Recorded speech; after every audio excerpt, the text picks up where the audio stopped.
Hey, Steve, how are you today? Good. I'm very fine. Thank you very much. How are you? I'm good, thank you. We actually saw each other, when was that? Yes, no, 2 days ago Yes. in Yes. California in the South Bay. Yes.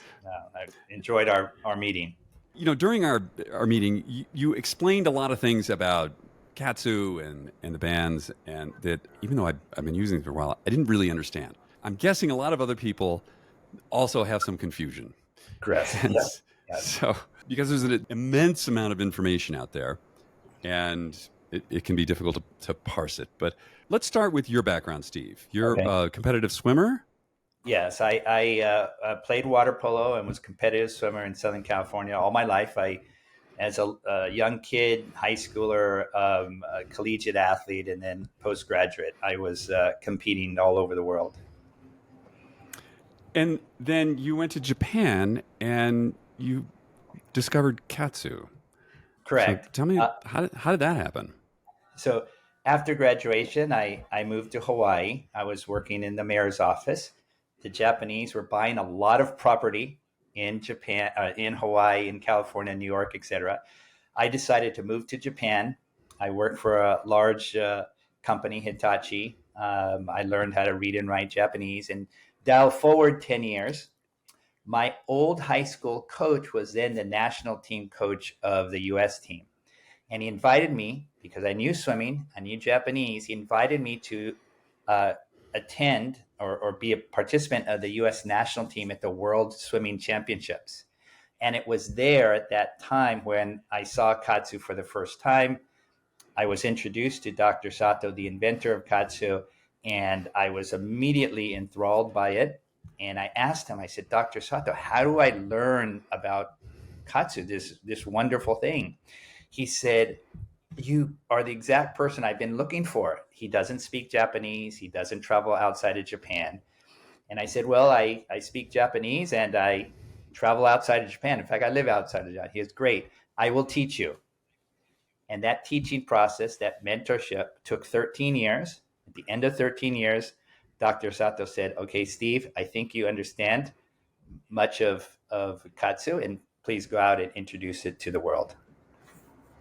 I want to back up a little bit here because Uh-huh. Katsu, it's a form of blood flow restriction, but modified. So some people know what blood flow restriction is. They're classically what you do is you would put a tight band on a limb or a Yeah, couple of limbs, and then you would be doing exercises. But those are like occluding, right? You're like cutting correct, off the venous flow back. You're stopping it for some period of time. correct. Did I get that right? Correct. So So BFR, blood flow restriction, they use either a tourniquet or blood pressure cuff or a modified tourniquet or blood pressure cuff. And you put it either on your upper arm or upper leg, and that it does what you would think a blood pressure cuff does. It cuts off or occludes the what we call the arterial flow that goes from your torso out to your hands or from your torso down to your feet. And they use a concept called limb occlusion pressure. So, what percentage of total occlusion should you use with this equipment? Generally, the marketplace looks at 50% of your occlusion rate is safe and effective on your arms, and 80% on the legs. And of course, anybody can modify that, but that is generally what blood flow restriction is. why would someone do this? Uh, they do it for a variety of reasons, and there's a lot of literature out there and by researchers and scientists and physicians and physical therapists. And you want to do this mostly to build a muscle. Um, Building muscle helps, for example, if you're injured, maybe you had a surgery on your knee, maybe you broke your arm, it helps reduce atrophy when you have a cast on or when you're in a wheelchair, or let's say you're on crutches. And so part of the recovery process is rebuilding that muscle loss. When you use BFR, you actually reduce the amount of atrophy, muscle atrophy that you get. So your body will heal itself, and then you go through a recovery period. If you can shorten that recovery period because you're not losing as much muscle mass as possible, then this is a very good thing. What are the mechanics of that? How is it possible that like partially occluding blood flow reduces muscle loss? Help me out there. Uh, it's actually quite detailed, and the scientists are still studying it. As our technologies improve, we can delve deeper and deeper. But fundamentally, what's happening is there is a bit of hypoxia or lack of oxygen in the muscle. If you do movement, and movement can be simple bicep curls, it could be stretching, it can be walking, whatever you want to do, that actually leads to lactate, and some people call it lactic acid, lactate being built up in the muscle, that uncomfortable feeling you have when you, let's say, walk up 10 flights of stairs or lift weights. That lactate sends a signal, goes that signaling mechanism goes through your central nervous system up to your brain, and then the brain thinks that you are doing something very vigorous, something very intense, although you may be lifting very light weights or no weights at all. And when the brain receives that signal, again, the brain does not know if you're lifting heavy weight or you're just doing BFR. So the brain reacts as it naturally does, as our brains have evolved to do.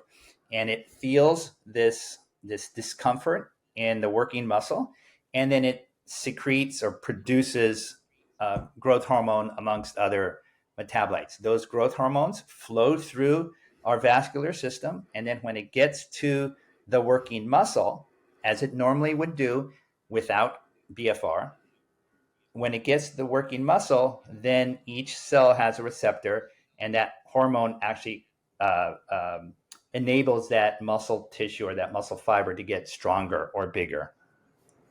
I want to jump to Kaatsu because BFR is something, you see these bands on like Amazon or something, and they're like, I don't know, $20 or something. I just thought like, oh, this looks like really dangerous. Like, I don't know if I want to get involved in this.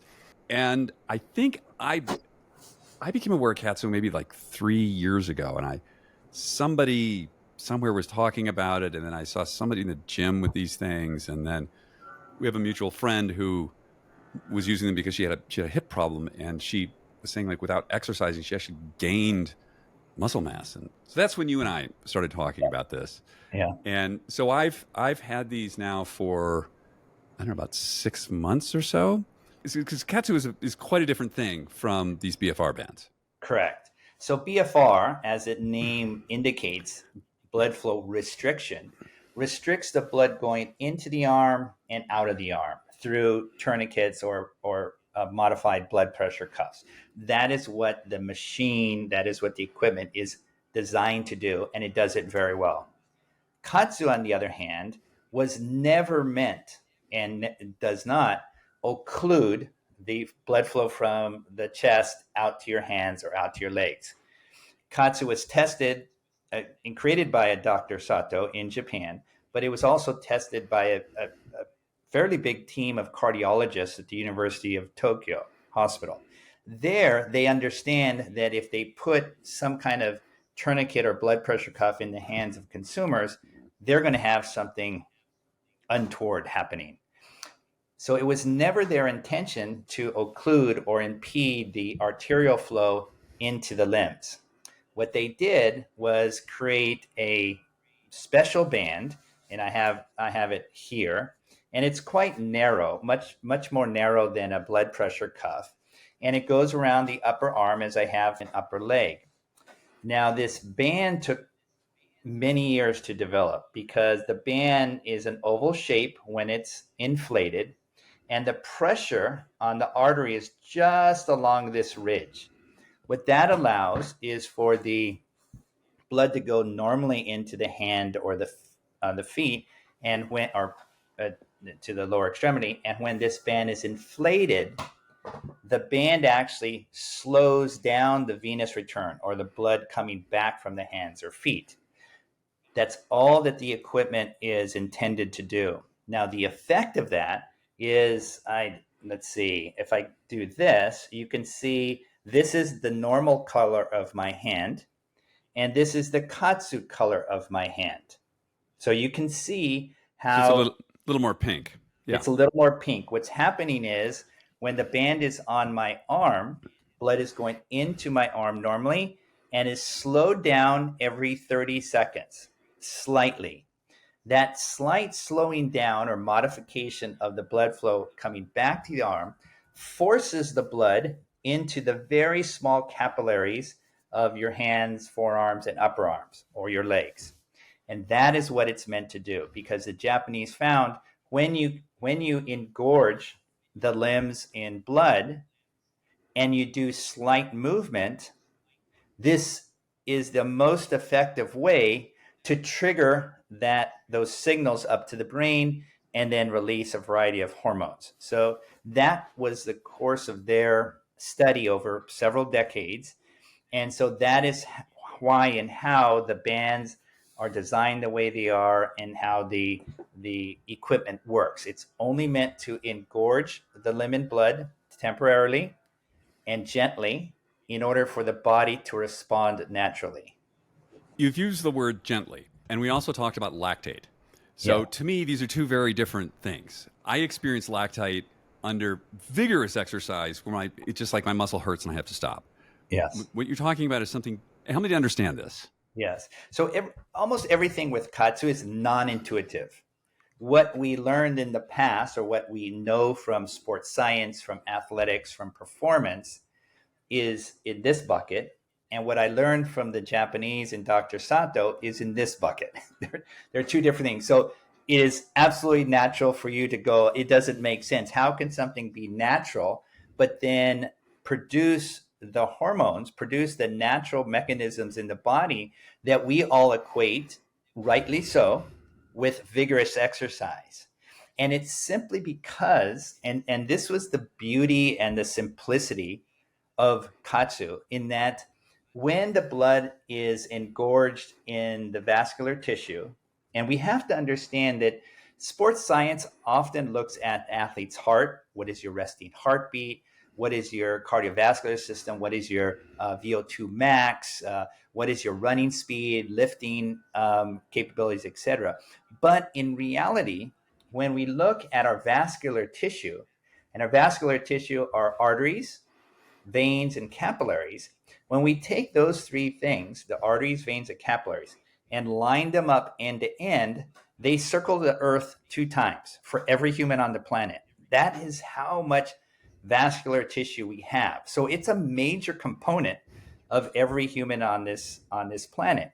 So when you engorge all of that tissue in blood, those very, very tiny capillaries, and your heart beats normally. So let's assume that my heart is beating at 60 beats a minute.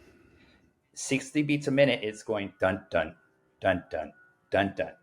But with the engorgement of blood in all of those capillaries, now instead of going, let's say theoretically this much, now it's going much bigger. Now it's going much bigger. Physiologically, my body is actually requiring and using much more energy. Just that basic fact of increasing from this amount to this amount is the effect of running faster or lifting weights or doing something vigorous. So the fact that we've engorged it in the major muscle groups and our vascular tissue expands sort of tricks or biohacks our body to believe that it's actually requiring and using a lot of energy. And in fact, it is. We can do that while we're sitting down. We can go running, we can lift weights, we can do push-ups, but we don't have to. And that is what the Japanese were looking at, because when they were developing Kaatsu, the key point here for them Japan has the most elderly population in the history of Earth. Their population, about 130 million, is so old, and they don't have much immigration, and the number of young people who are being born are not replacing all of the older people. So they knew that they were given a population base that is rapidly aging. As you age, you have much more You don't have the incentive to go to the gym, to do a 10K run, to ski, to swim, etc. They had to deal with this aging population that is, as you can imagine, becoming more sedentary, but they wanted to keep them as healthy, strong, and resilient as possible. So Kaatsu was the way that if the older people could engorge their limbs in blood and do simple movement, and simple movement can be talking with your hands, it could be holding a book, it could be squeezing, it could be knitting, it could be a variety of things, walking comfortably. That is a way to engorge the limb in blood, use a lot of energy. That energy creates lactate. That lactate, even in small amounts, sends a signal to the brain, and then it produces a hormonal response, therefore keeping the body strong and resilient. That's a long answer to a short question. Sorry. Thank you. So I see there's really sort of four areas that I see Katsu currently being used, and this is what led to confusion in my mind about process and stuff. First thing was there was this 10-year study from 2004 to 2014 with something like 12,000 older people in Japan. So this is a very large study, a lot of data there. Yeah. Tell us, what did they find there? So the goal was, the initial goal was, is Kaatsu safe? Can we put bands on people's arms and legs and let them do what Dr. Sato envisioned them to do? That was the number one goal initially. And they found it was safe. That's why out of those 12,000 people, they had over 2,000 of their test subjects who were undergoing cardiac rehab. So they had had a heart attack, they had had a stroke, they had had some form of heart disease. And they figured, if we can prove that Kaatsu is safe for people undergoing cardiac rehab, it would follow that it was safe for most other people. And so the first goal was just to establish the safety of it. Was the equipment and the protocols safe for the population? The answer there was unequivocally yes. Then the second goal was, how effective is it? Like, what are we trying to do here? There were many studies, hundreds of studies actually. And initially, the Japanese, when they looked at this project, and they looked at it through the lens of the 22nd century medical center. So this was a project that the Japanese government, the hospitals, private industry looked forward 100 years. How can we keep our population healthy and strong 100 years from now? Well, when the Japanese demographic experts looked 100 years in the future, they saw an extraordinarily old population. And so one of the things that they did is they understood that a lot of older people fall. They fall, break their arm, break their hip, and then become hospitalized. Then they undergo a lot of, they create a lot of medical costs. So one of the very important parts of Kaatsu was, how do we prevent older people from falling? Building muscle, enabling someone who, if you trip or you stumble or you walking upstairs, downstairs, what have you, do they have the leg strength in order to catch themselves? Do they have the leg strength to go up and down stairs, to go, down a street? So part of the initial studies was, does Kaatsu build strength in older people?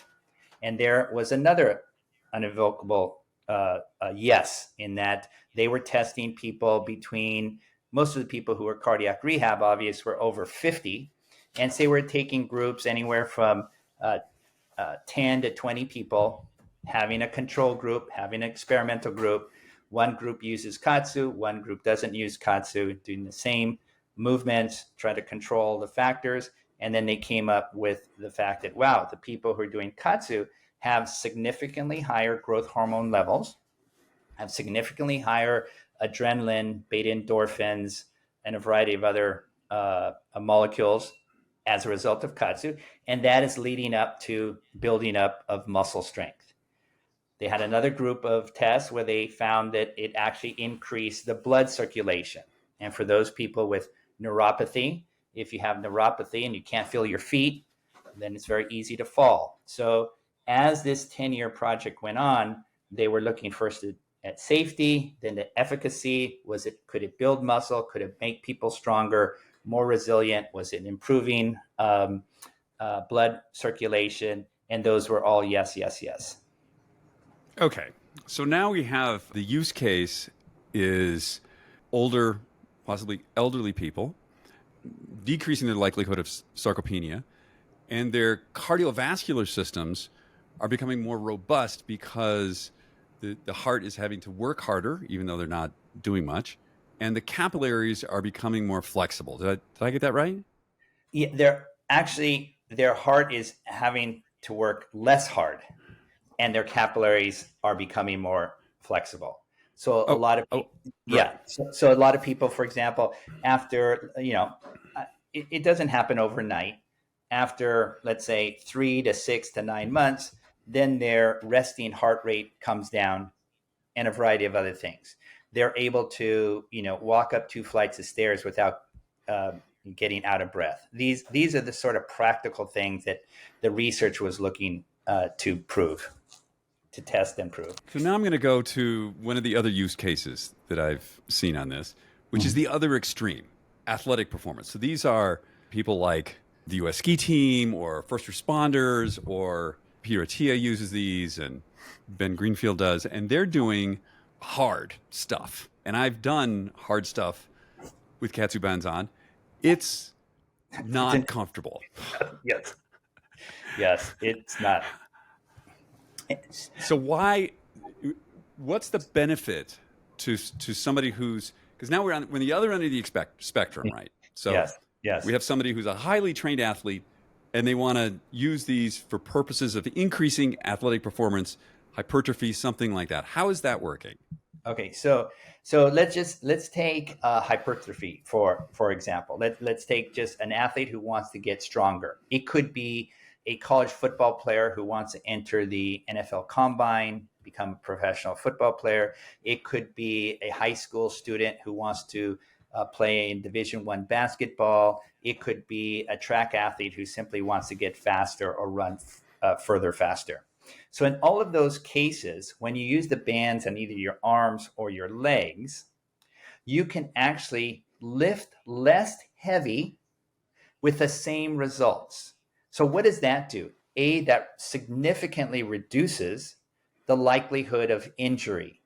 It reduces it reduces the likelihood of overuse injuries. So if I'm an athlete and I'm doing a lot of bench press or shoulder press or any kind of movement, if I can do that with less weight but get stronger, strength and conditioning coach would say use less weight. If, on the other hand, I'm trying to get faster, I'm trying to perform either on a ski race or a running race or a swimming race, and I need to move faster, what Kaatsu does is I can put the bands on, and instead of, and I'll use the case of a swimmer because I'm a swimmer, I'm familiar with that. Instead of swimming, let's say 2 hours hard every day, really stressing the body, you could put the bands on and reduce the amount of hard training that you do. Why? Because when you do Kaatsu with the bands on, as you experience, it is intense. It is extraordinarily intense. And we refer to that as race pain. A lot of coaches understand the concept of race pace. Okay, I want to run a mile under 4 minutes. I have to maintain, a certain pace to do that. In competition, there is race pace, but at the end of the race, there is race pain, where a skier, a runner, a rower, a boxer, it doesn't matter. They get to the point where this is the separation between the gold medalists and the silver medalists, where somehow this person blocks out that pain and goes through that pain threshold. When you're working with Kaatsu, you can do that on a daily basis in every workout. So you don't fear the race pain. You understand it, you accept it, but you don't have to push yourself as far and as long as you do in a race. You can do in this case of, let's say, the miler, instead of doing mile repeats or 800-meter repeats on and on and on and building up to a very intense race pain threshold, now you could do much shorter distances or much fewer distances with the Kaatsu on that is creating the same level of race pain. So on the other end of the spectrum, you could use Kaatsu for as intense and vigorous exercises that you need to for your particular sport, but you're reducing that amount of time and distance, which over the course of an athlete's career will actually be very beneficial. So those are two examples. Yeah, So we have the athlete. One benefit is he becomes accustomed to a high degree of pain, and he can deal with that. He's getting the hormonal response, and then he's also getting the VO2 max stuff. So he's getting more efficient because his capillaries are more flexible. Correct. Is that right? Correct. He's getting the physiological benefits with less time training, and he's getting the psychological benefits of that competitive mindset that every champion needs to have. And with these bands, there's several ways that you can use them. So there are different pressure settings, low, medium, high, or you can customize it, or you can have constant pressure. Yes. So when these folks are doing this, are they doing? Maybe we should talk about the cycling too, because I think that's important. Was it 30 seconds on and 10 off? Yes. With our newest products, you can actually customize. So the bands inflate, and our standard protocol is it inflates for 30 seconds and deflates for 5 seconds. That's our standard. Okay. We have further developed that because different sports have different requirements. And let's just take a 100-meter dash sprinter versus a marathon runner. There's two completely different athletes. Their body types are different. They train differently. And so we extended the ability, or we customized the ability for athletes, if they're a sprinter or a marathon runner, to utilize Kaatsu in different cycles. But our standard is 30 seconds on, 5 seconds off in the cycle mode. And there's also constant mode, which is there's just also constant mode, where the bands inflate and they stay inflated. So we use that constant mode in very limited situations. So for example, it could be a baseball pitcher, it could be a golfer taking swings, or NFL football player throwing the football. It could be a soccer player practicing kicks. It could be a water polo player practicing passes or shots. So or it could be a boxer or an MMA fighter practicing certain moves. It could be a pianist or a person playing the cello, the violin, you name it, that is working on a very specific element of their sport or performance. It could be a dancer, acrobat, etc. They're working on a very specific part of their sport for a very short amount of time. And in those cases, we inflate the band to a constant pressure and they'll do something. The track runner will practice their starts. The javelin thrower will practice the javelin throw in a very short amount of time. For more sustained workouts, you want to use the cycle mode. But for very specific movements, you can use the constant mode. I want to go back to the older folks in Japan. They're using this on cycle mode at a very low pressure. Correct. Very low pressure. And they're getting virtually the same benefit.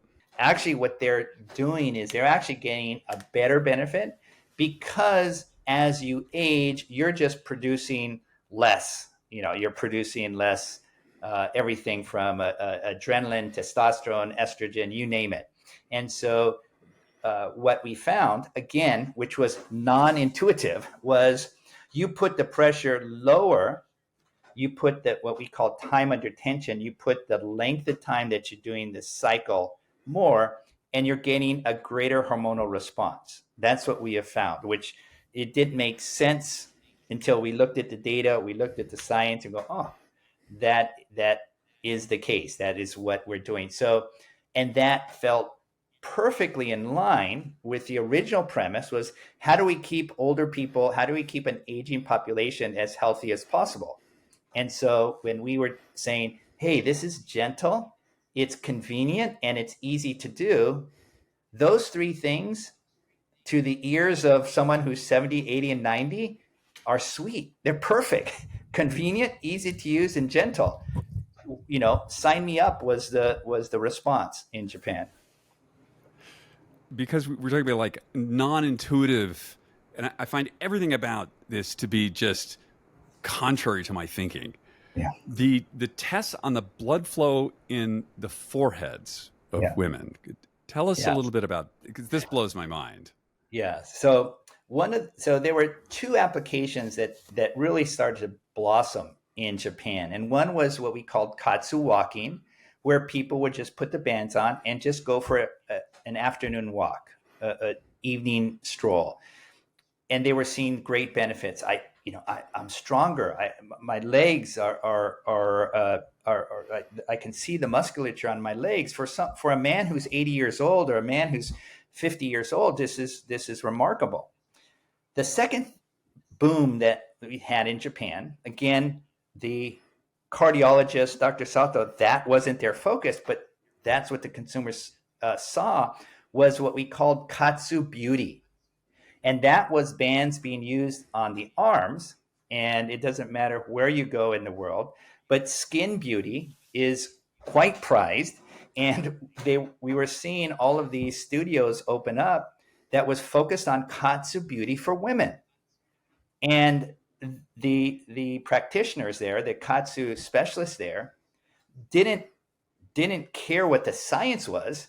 They were saying that the women who were using Kaatsu in this certain protocol were swearing by their skin health. And that is incredibly important for any woman, any man, of course. But, when you're 50, 60, 70, and 80, and a woman feels that her skin is getting better, is glowing, it's a gold mine. I don't mean that in a financial sense. I mean it is they were so happy. So one of the projects that we did is we put Kaatsu bands on older women. They were over 60, the control group. We put them on their legs, pressure on, pressure off, pressure on, pressure off on our standard Kaatsu cycle mode. And then we measured their blood flow on their forehead, and it increased. Again, what was it? We were putting Kaatsu on their legs, and their cerebral blood circulation was improving. And again, it was great to see. So then we went back to those practitioners who were focused on Kaatsu beauty, and we said, well, now we have the scientific reason. This is why your patients are swearing by this, and that was one of the outcomes, unexpected, non-intuitive outcomes of Kaatsu. What's the protocol that they're using? Like how many cycles, how much time that? Yes. So I forget when that study was done. It was well over 10 years ago. Anyway, so once we understood the scientific principles about that, then we actually went back to the practitioners and said, what are you doing? It was very simple. Putting the bands on their arms, doing the Kaatsu cycle mode, making sure that the user was very well hydrated. So they were, taking a bottle of water or whatever their chosen liquid was, and they would drink that, doing the Kaatsu cycle, pressure on, pressure off, and then doing face exercises, literally face exercises. So they would do the Japanese vowels. So in Japanese, it's A-E-I-O-U, really using the muscles of their face in an exaggerated manner as the Kaatsu was on, then doing head rotations and different other, upper body movements. And this was remarkable. My wife, my sisters do it to this day. And, it's not going to eliminate wrinkles. That's not the case. What we found was, if you can keep the underlying capillaries underneath your skin as robust as possible, that is going to make your skin, and you're basically exercising, your jaws, your neck, etc. And now there's a variety of exercises they do. There's things that you hold in your teeth, and it goes up and down, and you're holding it. So really, the marketplace is taken over. We just provide the bands. The applications of this Kaatsu Beauty are very simple. Just doing face exercises. And the funny thing about this is, I just tell my wife and her friends who do this, I said, just talk, put the bands on, and just talk with each other. That's you talk, smile, laugh, and you're doing that. So we call this double stacking. You don't actually need to go to a gymnasium or a specialized Kaatsu Beauty clinic. You can if you want for one-on-one attention, but just put the bands on your upper arms. Do this as you're talking and enjoying a conversation with your friend. And how long does one need to? Are we talking 10 minutes, an hour a day? What are they doing? Ideally, what we found, ideally, you do that toward the end of your day, and then in the perfect scenario, an hour before you go to bed. And the reason why is, what we also found in all of this research is that when you take off the bands, there's about a 12-minute delay in their hormonal response. So, you're using the bands either vigorously or gently, one or the other. And whether you use it vigorously or gently, based on our studies of actually taking blood samples during and after the Kaatsu sessations, we found that the hormonal response peaks about 12 minutes after we take off the bands, but then it continues. So their hormonal response continues for a few hours. If you're having a robust hormonal response as you're sleeping, this is ideal because you're not. Why is that? It's much more efficient for you to be asleep in a recovery mode, and that's what our bodies are doing. It's in a recovery mode, and you want, and at the time when you're asleep, and your visual cues are zero, your body is totally relaxed. That is an ideal time for these hormones to be flowing through your body, because that they don't have any, they're not preoccupied by other things, to use it in very simple terms. That's right. I was thinking it would keep you up, but actually what deep sleep is when, I believe, your pituitary secretes all this growth hormone to repair your body. So that would make sense. Yes. Now keep in mind, if you do this, let's say you put on the bands and your wife is there doing the Kaatsu Beauty protocol, and you go, well, I want to do some push-ups and burpees. What you're going to find is she'll go to bed and have this nice sound sleep, and you'll go to bed and all this adrenaline will be in your body, and you'll be up. So we do caution people, don't do vigorous exercise with Kaatsu before you go to bed, because one of the things that you're going to produce is adrenaline, and you don't want to be producing adrenaline when you're trying to fall asleep. There's some people out there who say take a very hot sauna before bed, but I find that hot sauna is such a sympathetic activator for me. I can't go to sleep. I can only do like the sauna, like the latest I can do is like 4 or 5 or Anyway, sidetrack. The other interesting thing about these is the recovery. So someone has had a hard workout or they're sore for some reason, they can be used for recovery. What's a recovery protocol with these? Okay, so and in general, Kaatsu, we have 3 buckets that people can use them for, and one is athletic performance, which we discussed. Another is rehabilitation, that could be after an injury or after surgery, and the third is recovery. Recovery is actually our biggest use or application of Kaatsu, especially amongst competitive athletes.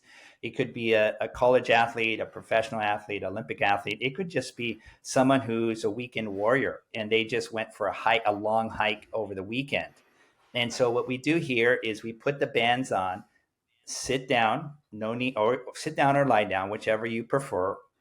Watch TV, listen to music, whatever you want to do. Put the bands on, enable the bands to inflate and then deflate, inflate and deflate. When it deflates, that uh, blood that had been engorged in your limb, during that 5-second release, it whooshes out. And as it's whooshing out, there's taking that metabolic waste that you had just built up during some kind of vigorous exercise or intense competition. And so a lot of our athletes who do multiple events in any given day, it could be an Olympic athlete who does the preliminaries in the morning and then the finals in the evening. It could be a tennis player who has a singles match in the morning and then a doubles match in the afternoon. It could be a college athlete, track and field or swimming, and they have a dual meet where they race 3 different races in the course of 2 or 3 hours. So all of these examples are when the athlete has done something intensely, had in the process of their warming down, they do warm down, but they still have accumulated lactate in their muscle.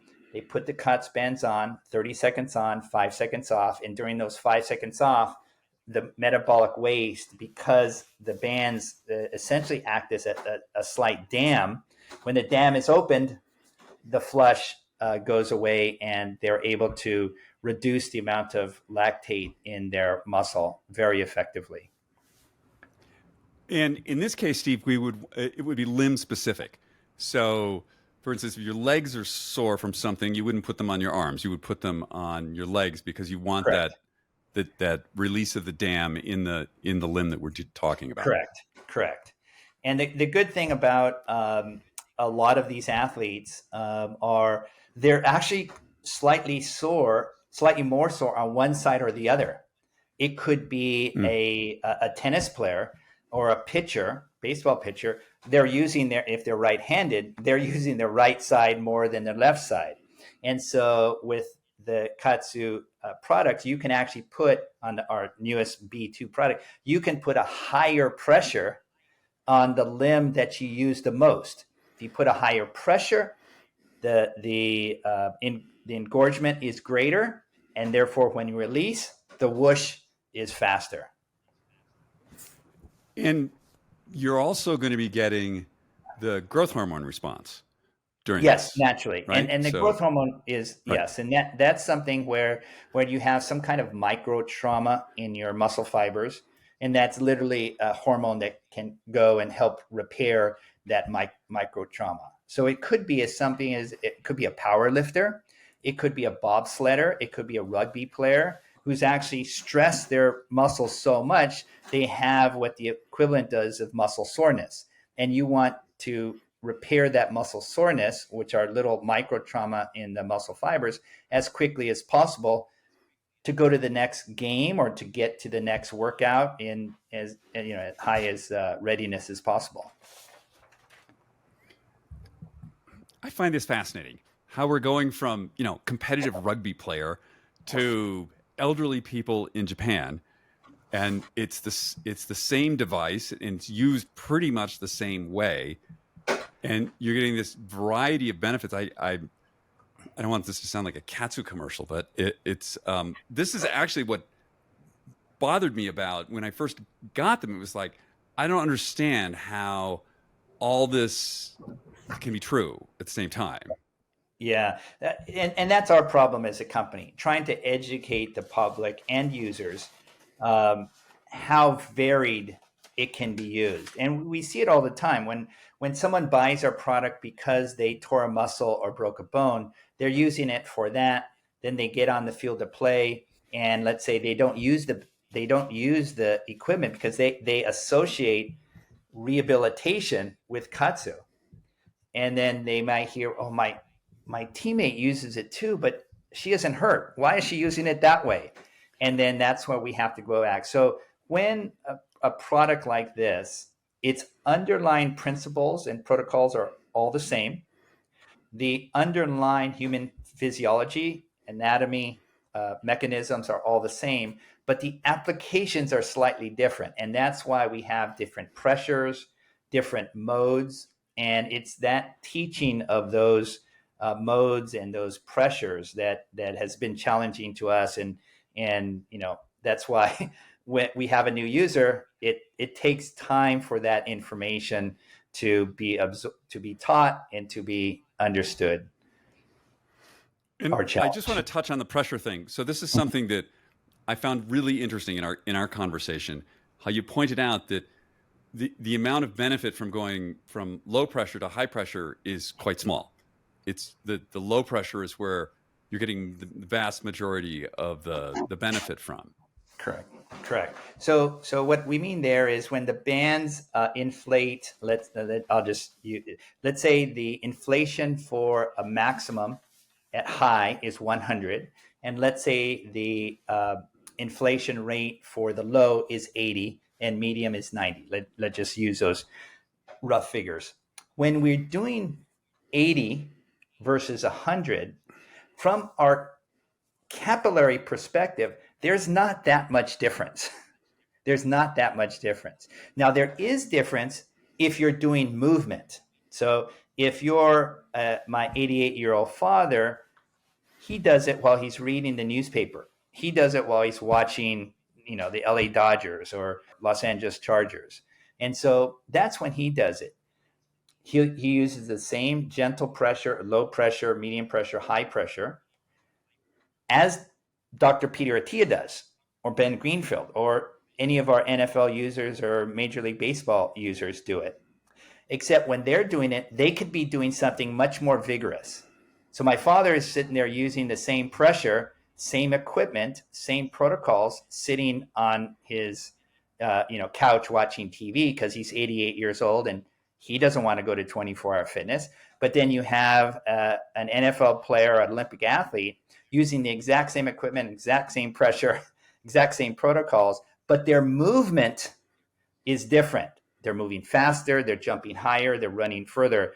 And so it's that movement that can be the differentiator between a lot of hormones or fewer hormones. But because if you're 88 years old, even an incremental increase on a daily basis of hormones leads to a significant lifestyle difference over the course of several months. And so that's why most of our users are older, because they say, well, this is easy and convenient to do, and I'm seeing benefit over time. A competitive athlete is different. They've got a specific time frame, a window of opportunity. And so they need to maximize everything. But the underlying principles, the pressures are all the same. This is just one of those things that really intrigue me. I like anything that, will improve life longevity. I mean, that's what we're talking about here. Like better quality of life for longer. That's non-invasive like this. Yeah. When I was studying under Dr. Sato and the cardiologists, I mean, I saw things that I couldn't even imagine. Using bands on comatose people, using bands on people with cerebral palsy, MS, quadriplegics, people with traumatic brain injury, spinal cord injuries. I mean, they were using stuff with people that you wouldn't think would ever touch bands like this, but they were seeing great benefit. They were also using it. Dr. Sato also, we went to see professional baseball clubs, Olympic wrestlers, Olympic volleyball players, etc. Those are the same, but it was really satisfying to take someone who is very weak or disabled, amputees, someone who's had a stroke, to take those people and literally build muscle, increase their functional strength. Something as simple as a woman who's had a car accident and then being able to put on mascara or makeup, or a man who he can't even lift his arm to wash his head or hair, getting those people to be able to hold a hair dryer or brush their hair or walk up and down stairs. We've had professors who's had rheumatoid arthritis who said, Steve, before this, I never was able to write on the whiteboard. I had to give my lectures sitting down and had to prepare So I couldn't write as I normally did. And now I'm writing on a whiteboard. I mean, that is where Dr. Sato's vision really is so valuable to me, because I love helping these people and teach them how something that's gentle and convenient can really improve their quality of life. Remarkable. How would so if people were more interested in Katsu, where would they go?